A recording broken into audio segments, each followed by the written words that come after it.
नंगौ खौसेथि बर' सुबुं आफादनि खुंगा 12थि बोसोरारि जथुमा लोगोसे धेमाजि जिल्ला खौसेथि बर' सुबुं आफादनि 6थि 2 बोसोरारि जथुमा बे जथुमाया सिमेन्ट सापरि सानजानि नोगोराव थानाय एसपि बड' गोजौसिन गेजेरारि फरायसालिनि बे गेलेग्रा फोथाराव सानथामनि हाबाफारिजों जानो थांगासिनो दं। बे जानो थांनाया गेजेराव दिनैखौ लानानै सानसेल'सै बे सानसेयाव बेसेबांसिम आगबारायखो बिसोरनि खामानि मावनाया आंजों लोगोसे दङ धेमाजि जिल्ला खौसेथि बर' सुबुं आफादनि गाहाय नेहाथारि दं बिथांनिफ्राय जोङो दिनैसिम बेसेबां बिथांमोननि खामानि मावनाया बेसेबां आवगायखो आरो गेजेराव जिहेतु गाबोन सानसेल'सै दिनैसिम मा खामानि आवगायखो आरो माबायदि हाबाफारिखौ खुंलांनो थाखाय साखाफारा जादों।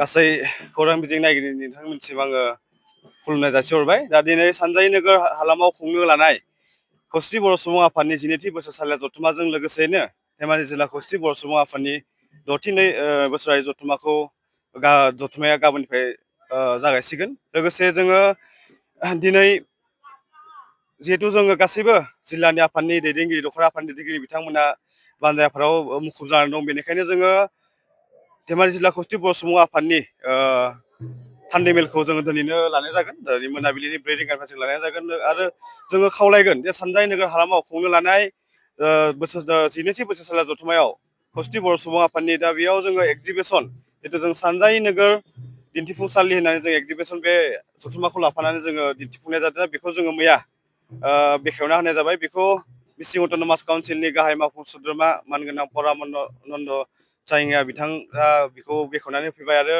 मार्केट एन्ड फेयार हाथाइसालि बेखौबो जों मैयानो बेखेवनानै लाबाय। दा बेखौ धेमाजि जिल्ला परिषदनि चेयारमेन भुपेन चुटिया बिथाङा बेखेवनानै फैबाय। दा जोङो थियारि जाबाय, गासिबो थियारि जाबायखौनो जों बुंनांगोन। मानोना 22 बिटिआरनि बाहेरनि 22 गं जिल्लानि थान्दैफ्रा फैहोलांबाय, मैयानिफ्रायनो फैहोलांबाय आरो माखासेया दिनै फैगोन। जोङो बिथांमोननो फोरमायहरनाय जायोदि जे बिथांमोननि थानाय बेबस्था जानाय गासैखौबो जोङो थियारि खालामना दोनखाबाय आरो जोंनि गेजेरावनो अरुणाचल नेपालनिफ्रायबो बर' बिथांमोना बेयाव रायजो जाबोनाय बर' मानगोनां बिथांमोनाबो जोंनि गेजेराव नुजाथिफैगोन। दा बिथांमोननि थाखायबो जोङो थानायनि बेब'स्थाखौ बानायजोबखाबाय आरो लोगोसेयैनो जोंनि गाहाय हाबाफारिया गाबोननिफ्राय जागायजेननाय जागोन।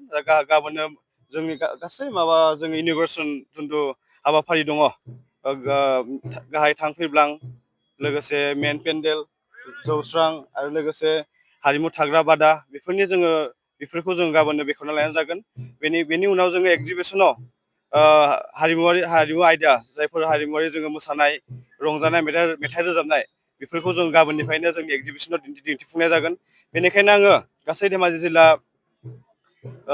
जिल्लानि बर' रायजो राजा नोंथांमोनखौ जिहेथु जोङो न'खरफ्रोमबो सासेयै थान्दै फैनानै जोंनि गेजेराव जोंनि जथुमायाव जाफुंसार होनायाव हेफाजाब खालामनो थाखाय बिथांमोनखौ जों जिहेतु हांख्रायखादों।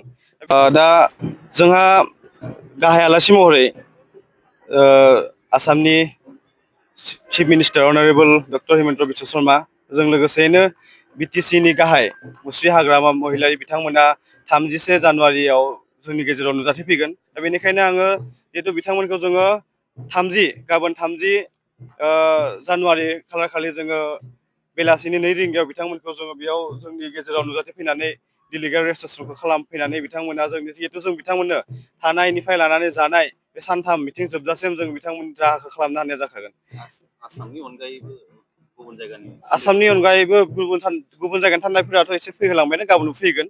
दा जोङो जिहेतु जोंनि धेमाजि जिल्लायावनो खुंदों, बेनिखायनो जों धेमाजि जिल्लानिफ्राय मैखोमै बाहागो लानायखौ जोङो रायजो राजा बिथांमोनखौ खावलायहरदों। लाइजामनि गेजेरजों बिथांमोननो जों लाइजाम हरदों। बिथांमोना आंनो बिथांमोननि थान्दै फैनो गोनांखौ वाट्सएपनि गेजेरजों बिथांमोना फोरमायहरगासिनो आरो आङो बेखौ गाबोननो बिथांमोनखौ रेजिस्ट्रेसन खालामनानै बिथांमोननि दोननाय जायगाखौ जों बेब'स्था खालामना होनाय जागोन।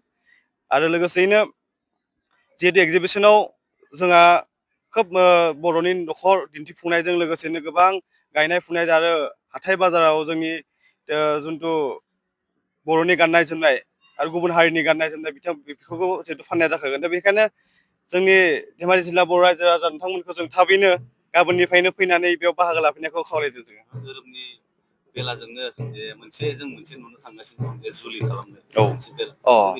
बेखौ जोंहा दासिमबो जोङो गोथार जुलि जों खुंनाय जागोन बर'नि नियम खान्थिजों जोंनि बर'नि न'खर जिहेतु जों दानानै लाबाय दा बेयावथ' जोंना मैया जिहेतु जोङो बेखौ बेखेवनाय जाबाय दा बेयावथ' जानाय लोंनाय जोंना सोलिगासिनो बेयाव जोङो गोथार जर जुलिखौ जोङो बेयाव जरासे जों मोनबाय दासिम दा बिनिबो जोङो लाहार फाहार खालामगासिनो। बेखौ माबोरै हाबाफारिखौ खुंनाय जागोन गोथार मानसिखौ मा सिस्टेमै दा बेयाव जोंनि बर'नि जेरै बर'आ हाबाखौ दाननाय हाबा दाननायनिफ्राय लानानै बेफोरखौ गथे बर'नि नियम बायदियै खालामनाय जागोन आरो जोंनि बेखौ सिमेन्ट बियाब दख'रा बाथौ दुलाराय बर' बाथौ गौथुमा बेखौ जोङो बिबान लाबाय दा बिथांमोनानो दैदेनगोन बेखौ। गोजोननाय थाबाय जिहेथु गाबोननिफ्राय जे सिमेन्ट सापरि सानजारि नोगोराव खुंनो लानाय खौसेथि बर' सुबुं आफादनि जे हाबाफारि बे हाबाफारिखौ जोङो फैबाय थानाय समाव जिहेथु गाबोननिफ्राय जागायगोन जों हाबाफारिखौ नोंथांमोननो जोङो दिन्थिलांबाय थागोन।